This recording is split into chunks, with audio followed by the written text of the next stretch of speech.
Hello friends, welcome to Life Easy. ಇವತ್ತಿನ special recipe ಕರ್ನಾಟಕದ special ಅಂತಲೇ ಇದನ್ನು ಕರೀತಾರೆ. ಅದು ಬಸ್ಸಾರು. ಈ ಚಳಿಗಾಲದಲ್ಲಿ ಸಿಗೋವಂಥ ಅವರೆಕಾಳನ್ನ ಉಪಯೋಗಿಸ್ಕೊಂಡು ಮಾಡುವಂಥ ಬಸ್ಸಾರು ಬಾಯಿಗಂತೂ ತುಂಬ ರುಚಿ ಕೊಡುತ್ತೆ.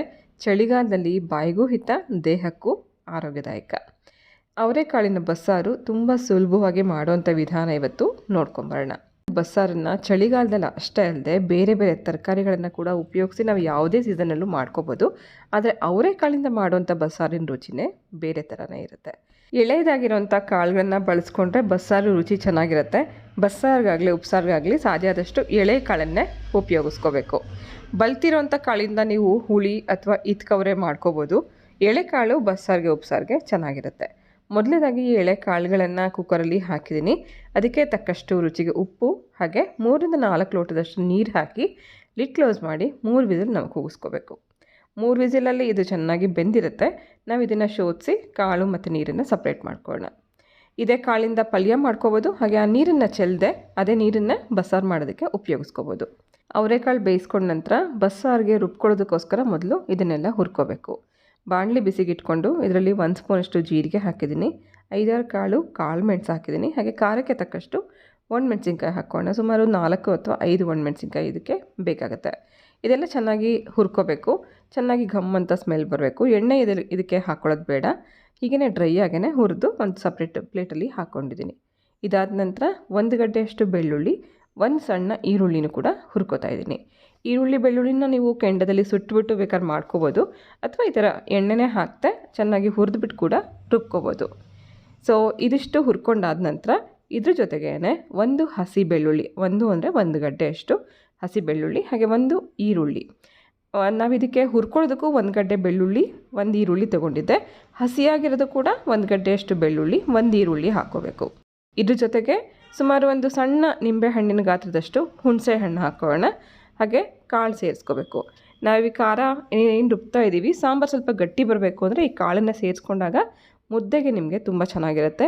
ನಾವು ಯಾವುದೇ ಕಾಳನ್ನು ಬೇಯಿಸ್ಕೊಂಡಾಗಲೂ ಇದೇ ಥರನೇ ರುಬ್ಕೊಳ್ಳುವಾಗ ಹಾಕ್ಕೋಬೇಕು. 3-4 ಸ್ಪೂನಷ್ಟು ಅವರೆಕಾಳನ್ನು ಇದಕ್ಕೆ ಹಾಕ್ಕೊಳ್ಳೋಣ. ಹಾಗೆ ಸ್ವಲ್ಪ ಕೊತ್ತಂಬರಿ ಸೊಪ್ಪನ್ನು ಸೇರಿಸಿ ಸ್ವಲ್ಪ ನೀರು ಹಾಕಿ ನುಣ್ಣಗೆ ರುಬ್ಬಿ ಇಟ್ಕೋಬೇಕು. ಬಸ್ಸಾರಿಗೆ ಫಸ್ಟು ಒಗ್ಗರಣೆ ಮಾಡ್ತಾಯಿದ್ದೀನಿ.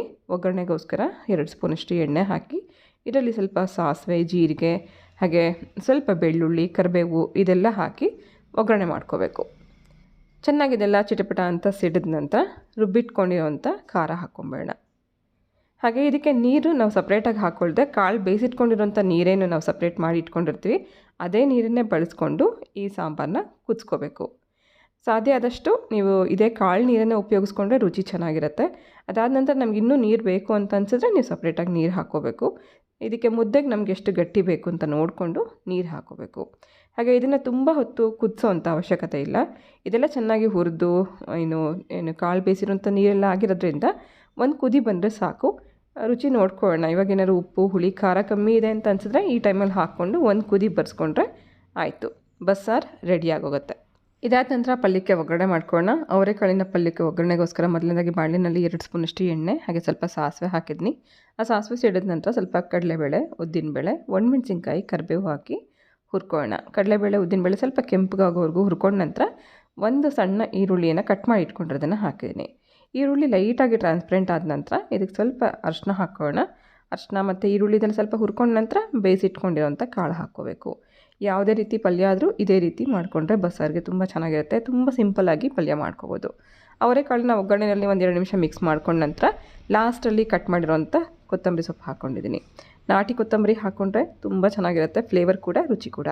ಹಾಗೆ ಈ ಟೈಮಲ್ಲಿ ನಿಮಗೆ ಬೇಕಂದರೆ ಫ್ರೆಶ್ ಆಗಿ ತುರಿದಿರೋಂಥ ತೆಂಗಿನಕಾಯಿ ಹಾಕ್ಕೊಂಡ್ರು ಕೂಡ ಚೆನ್ನಾಗಿರುತ್ತೆ. ನಮ್ಮ ಕರ್ನಾಟಕದ ಸ್ಪೆಷಲ್ ಅಡುಗೆ ಅಂತಂದ್ರೆ ಬಸ್ಸಾರು ಅಂತ ಹೇಳಿದ್ಮೇಲೆ ಇದರಲ್ಲಿ ಮುದ್ದೆ ಇಲ್ಲ ಅಂತಂದರೆ ಏನೋ ಒಂಥರ ಮಿಸ್ಸಿಂಗ್ ಇದ್ದಾಗೆ.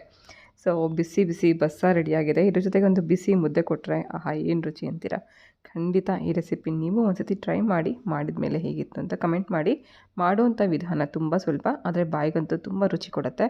ಈ ಚಳಿಗಾಲದಲ್ಲಿ ಸಿಗುವಂಥ ಎಳೆ ಅವರೆಕಾಳಿಂದ ಮಾಡಿರೋಂಥ ಬಸ್ಸಾರು ತುಂಬ ರುಚಿಯಾಗುತ್ತೆ. ಖಂಡಿತ ಟ್ರೈ ಮಾಡಿ, ಮಾಡಿದ ಮೇಲೆ ಹೇಗಿತ್ತು ಅಂತ ಕಮೆಂಟ್ ಮಾಡಿ. Thank you for watching.